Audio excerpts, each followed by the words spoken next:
du jury, chers organisateurs, chers publics, veuillez agréer l'expression de nos sincères salutations une fois de plus.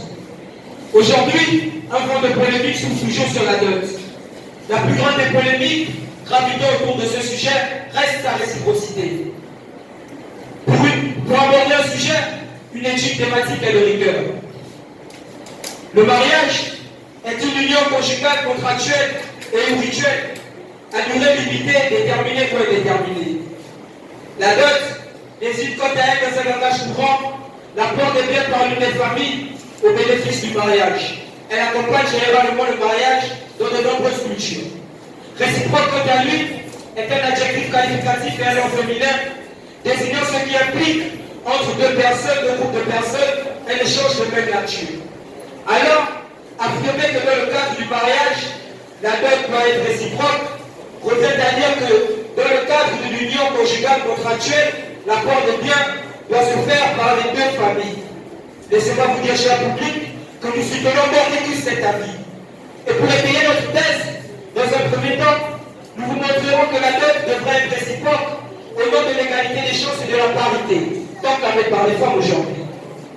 Dans un deuxième temps, nous vous montrerons le symbolisme réel de la dot. Je vous remercie. Merci beaucoup, chers membres du jury, chère assistance, bonsoir. Nous sommes devant un thème, un sujet très important que mon équipe et moi, nous allons défendre. Et je vous prie de faire attention aux propos de mon équipe et moi pour pouvoir défendre et pour vous montrer qu'il ne serait pas être résolu que la dot soit réciproque dans le cadre du mariage. L'équipe adverse vient de donner la définition de la dot du mariage. Nous appliquons la définition du mariage. Mais je préfère dire que la définition de la dot manque d'adresse et manque de complément et même des précisions. Chère équipe adverse, permettez-moi donc de vous dire que la dot au Bénin, et même en Afrique en général, c'est le respect et l'adressement d'honneur, le fait que le mari honore la famille de l'épouse. Et je voudrais ajouter que la dot au Bénin est une partie ancestrale et j'allais incontournable et je fais seulement par l'homme et pour l'homme. Alors, chers membres du jury, combinez avec mon équipe et moi, qu'il ne peut pas être résolu que la dot soit réciproque dans le cas du mariage. Alors, chers publics, pour le faire, nous allons vous montrer, premièrement, que la dot relève d'abord d'une question de culture. Et ensuite, vous montrer que la dot ne peut qu'être symbolique et loin du caractère de la réciprocité. Je vous remercie.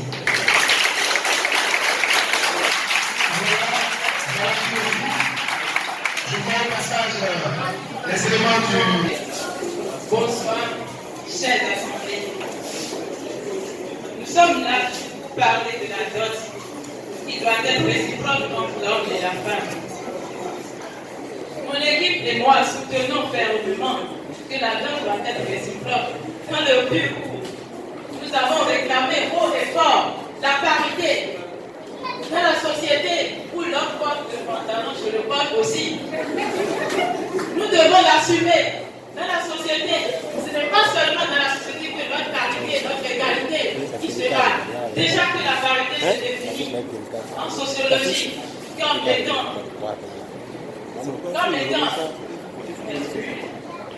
le principe ayant la force de la lutte contre la disparité des sexes. Déjà dans la société, dans les institutions, l'homme est égal à la femme. Pourquoi ne pas amener cette même parité et cette même égalité dans la culture, où dans la tradition, c'est l'homme seul, ayant se trouvant le suprême, qui est seulement digne de doter la femme. Mais où est notre unité de parité? Toi, femme, tu dois donner ton mari pour montrer vraiment ta force. Pour montrer ta force dans cette parité. Tu t'es engagé, tu t'es fortement engagé. Donc ton mari, dans le foyer, va te mettre au même pied d'égalité. Là, en ce moment-là, il ne pourra plus t'intimider. Il te donnera ta valeur. Même s'il veut t'insulter, il va d'abord regarder l'égalité que vous avez, à vous aimer, ce jour-là où vous êtes, je t'aime. la dot devait être aussi réciproque. Et mon équipe et moi soutenons mordicus cette affirmation. Je vous remercie.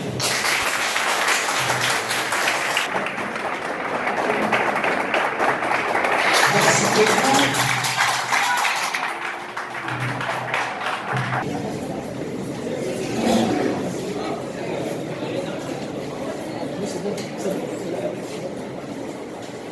Chère équipe adverse, chers membres du jury, cher public, bonsoir.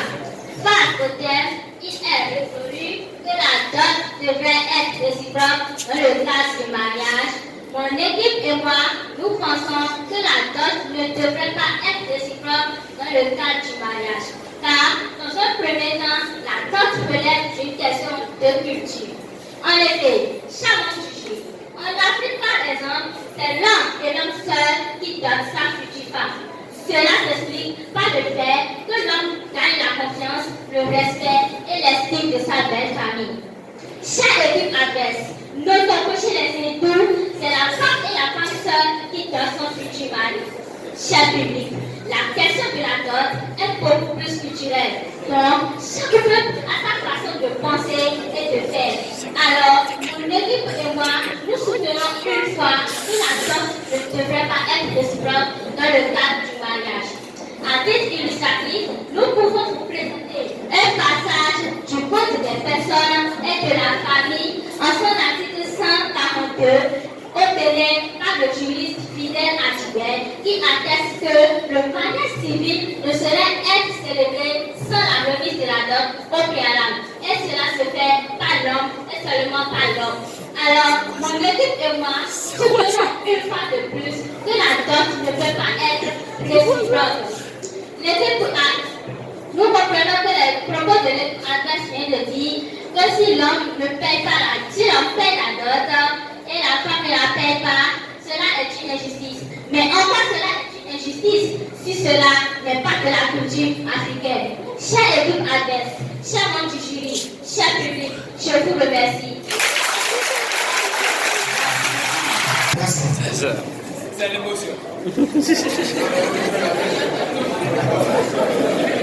Cher public, chers membres du jury et chère équipe adverse, bonsoir.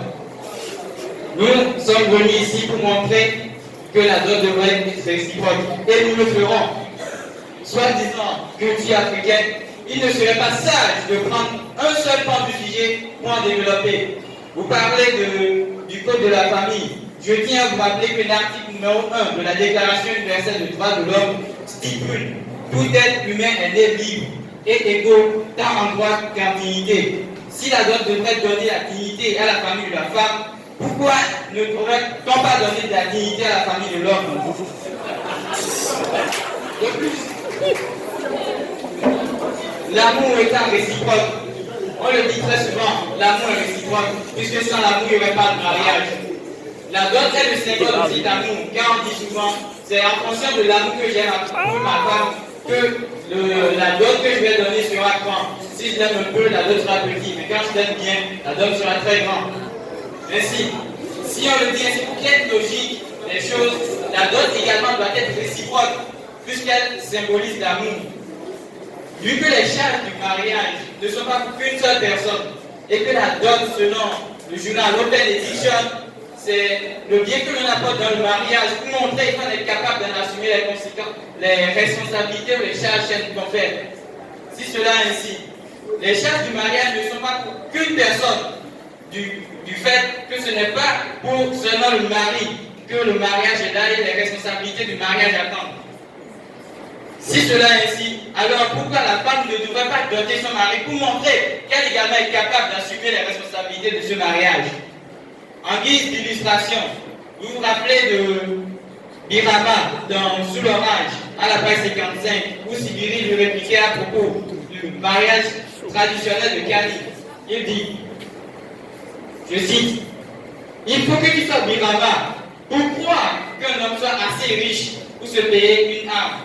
L'argent symbolise l'effort que fournit Famaga pour accéder à notre famille. Doter la femme uniquement, doter la femme, c'est comme remettre un bien pour honorifier la famille de la femme. montrer qu'on est capable de la supporter. Et si cela ainsi, c'est comme l'échanger comme des biens. De plus, nous soutenons Mordicus que la dot devrait être réciproque dans le respect des droits de l'homme. Nous vous remercions. Chers membres du jury, chère équipe adverse, cher public, bonsoir. Chers membres du jury, permettez-moi de souligner à l'équipe adverse que nous ne parlons pas de la liberté de l'homme, mais plutôt de la réciprocité de la dot. Chers membres du jury, chère équipe adverse, si mon équipe et moi avions affirmé que la dot ne devrait pas être réciproque, c'est tout simplement parce que la dot est symbolique pour l'homme et sa famille. Chère équipe adverse, savez-vous que la dot joue un rôle social très important dans le mariage? Non seulement, chers membres du jury, on donne des choses symboliques à la femme pour prouver que le futur époux est capable d'entretenir une femme, de la mettre à l'aise et de pouvoir à ses besoins, mais aussi prouver qu'on est véritablement un homme pouvant faire partie de la famille. Chère équipe adverse, la réciprocité de la dot est plus individuelle. Mieux, nous devons limiter les dépenses et éviter les gaspillages. Chers membres du jury, la dot n'a de valeur que par rapport à la version, à la manière par laquelle elle a été exprimée. Oublions donc, chère équipe adverse, le côté matériel et la charité de la dot qui devrait être simplement symbolique. Chers membres du jury, mon équipe et moi, nous soutenons encore une fois que la dot ne devrait pas être réciproque parce que la dot est symbolique. Si nous faisons recours à la scène divine où nous lisons Exode 22 à partir, Exode 22, version 2, où nous lisons, où il est, verset 15, où il est écrit, et quand un homme séduira une vierge fiancée, il nous paiera la dot. Nous verrons ici, chers membres du jury, que la non-réciprocité de la dot était déjà écrite par les textes religieux. Donc, chers membres du jury, la Bible n'a pas précisé que la femme doit être égale dans son futur époux. Donc, chère équipe adverse, chers membres du jury, convenez avec mon équipe et moi que la dot ne devrait pas être réciproque. Si je comprends bien, les propos du troisième orateur de l'équipe négative, ils nous ont posé une question pour demander pourquoi la femme ne doit pas voter son mari, mais tout simplement parce que la dot donnée par l'homme montre qu'il est capable d'entretenir, je viens de le souligner, d'entretenir une femme, de la mettre à l'aise et de pouvoir à ses besoins. Je vous dis, et je vous le répète, que mon équipe et moi continuerons pas à assumer haut et fort que la dot ne devrait pas être réciproque dans le cadre du mariage, car la dot est symbolique. Je vous remercie. Chère équipe adverse, permettez-moi d'abord de vous rappeler que si tout à l'heure, ma coéquipière a utilisé les versets bibliques pour vous prouver la véracité de ce que nous sommes en train de dire, ce n'est pas pour faire l'évangélisation, mais pour vous parler de Jésus. N'essayez pas de nous dire que le sang de Jésus a déjà pu dépasser.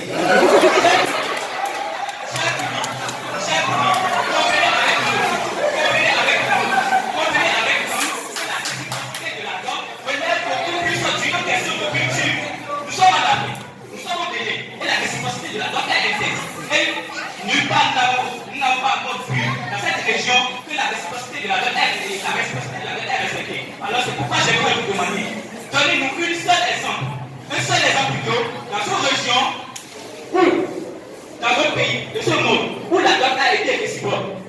Chers membres du jury, loin d'être l'idéal. Et si l'idéal était que la dot devait être réciproque, alors pourquoi nous demandez-vous que la dot soit réciproque, alors que nous avons tout à l'heure dit que la dot devait être symbolique, pas dot sera donnée par l'homme? Alors, chère équipe adverse, mon équipe et moi, nous allons continuer à soutenir et nous allons continuer à dire à chaque fois que l'occasion nous sera présentée de défendre ce thème que la dot ne devait être jamais réciproque dans ce monde, et même en Afrique, et précisément au Bénin. Je vous remercie. À conclure ce débat, merci. Arrivé au terme de notre argumentation, il est crucial de souligner une chose, afin le pasteur serait un pasteur. Vous avez pris la Sainte Bible, et laissez-moi vous dire que dans cette même Bible, il est écrit dans Matthieu 7, verset 12, ce que vous voulez qu'on fasse pour vous, faites-le également pour les autres.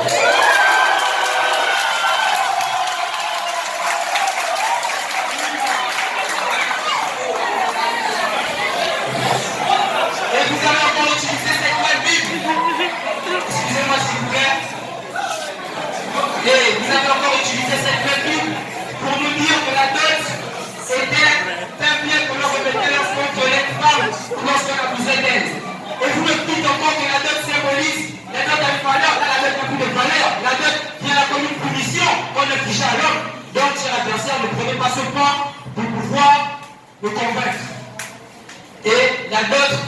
doit être réciproque au nom de l'égalité et de la parité.